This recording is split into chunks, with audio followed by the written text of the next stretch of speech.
scheduling and routines for separated parents, co-parenting tips and support.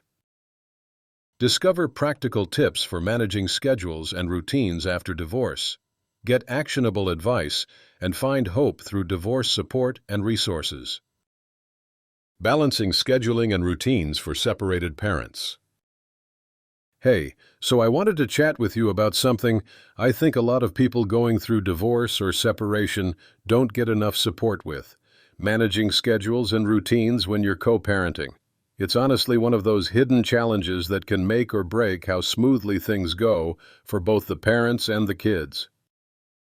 When a couple separates, their lives shift drastically, but the kids often crave consistency more than anything else.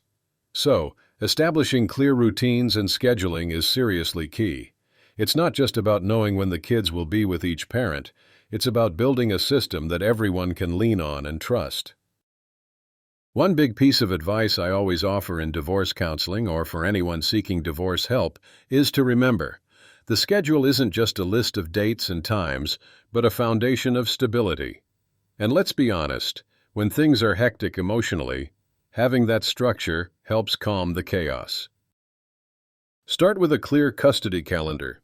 You and your ex should aim to have a shared calendar. Digital ones like Google Calendar work great, where you both can see the times and dates for pickups, drop-offs, school events, doctor's appointments, and anything else important in your child's life.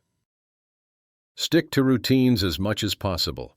Kids thrive on predictability. Even if every week looks a little different depending on whose house they're at, try to keep bedtime, homework, and meal times consistent. That means coordinating with your ex on basic things like, we're keeping 8 p.m. as bedtime, even though they're with you. Communicate early and often. Life happens. Something will come up that shakes the schedule. The key is to communicate these changes quickly and clearly to avoid confusion. And try to do it without blame or frustration, which is easier said than done, but crucial. Be flexible, but firm. The balance here is tricky. You want to stay flexible so you can adjust when life throws curveballs, but you also want to be firm enough so the kids don't feel like routines are falling apart. It's all about the kids' best interests. One thing many parents don't realize is that seeking divorce assistance isn't just about legal support. It can also include guidance on how to set up co-parenting arrangements. There are actually some great divorce support groups out there where people share tips on scheduling, managing emotions, and building new routines. And if you or someone you know is feeling overwhelmed, resources exist that blend practical advice with emotional healing.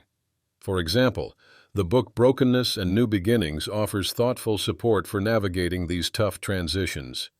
This book doesn't just cover the legal and parenting angles, it really dives into finding hope and healing after separation. Order your copy today to find encouragement, practical tools, and a fresh start in your journey. The bottom line is this: scheduling and routines aren't just about logistics, they're about creating a nurturing environment where kids feel safe and loved, even when their family looks different than before. It's okay to ask for divorce advice or reach out for divorce resources because it's a huge adjustment. So if you're struggling with creating or managing a co-parenting schedule, just remember, small steps make a huge difference. Set clear expectations, communicate openly, and don't forget to take care of your own emotional needs as well.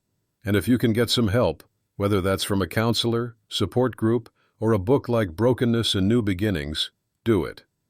Parenting after divorce isn't easy, but with the right tools, you can build something new that works for you and your kids.